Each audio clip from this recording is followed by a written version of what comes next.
তো বন্ধুরা, আমি এখন যেই বাড়িতে এসেছি দেখাবো আপনাদের। দেখুন, ডগিটা দাঁড়িয়ে আছে আমাকে ওয়েলকাম করার জন্য। এর ট্রিটমেন্ট কদিন ধরে চলছে। এই যে ল্যাবটা আছে, এর টিক ফিভার হয়েছে আর তার সাথে জিএসজিটাও আছে। জিএসজির কিছু হয়নি, ও ভালো আছে, কিন্তু ল্যাবটা যে টিক ফিভার হয়ে গেছে। তো আপনাদেরকে বলবো বন্ধুরা, ডগি রাখছেন অবশ্যই প্রপার গাইড করুন। আর এখন টিক ফিভার কিন্তু ঘরে ঘরে হচ্ছে, ভয় পাবেন না, ট্রিটমেন্ট করান।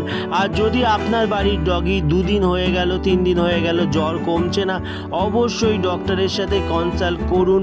আর জ্বর হলেই ডক্টরের সাথে কনসাল্ট করে নিন। কারণ কেন, টিক ফিভার কিন্তু এখন প্রচুর পরিমাণের প্রবলেম দিচ্ছে, সেই জন্যে আপনাদেরকে বলা। এদেরকে ভালো রাখার দায়িত্ব নিন। আপনারা যারা বাড়িতে রেখেছেন তাদের কিন্তু বলবো এক্সট্রা কেয়ার করুন। কেননা টিক ফিভার কিন্তু এখন প্রত্যেকটা বাড়িতেই হচ্ছে। দেখুন, এর স্যালাইন ইঞ্জেকশন চলছে, এর বেবেসিয়া পাওয়া গেছে।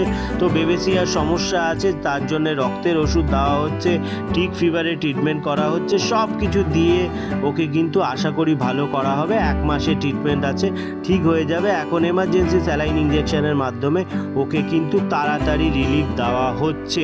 তো ভিডিওটা শেয়ার করুন বন্ধুরা, সাবস্ক্রাইব করে আশীর্বাদ করুন। আর সবাই সবার বাড়ির ডগিদের প্রতি অ্যালার্ট থাকুন, এইটাই বলতে পারবো। সবাই ভালো থাকবেন, সুস্থ থাকবেন, আনন্দে থাকবেন।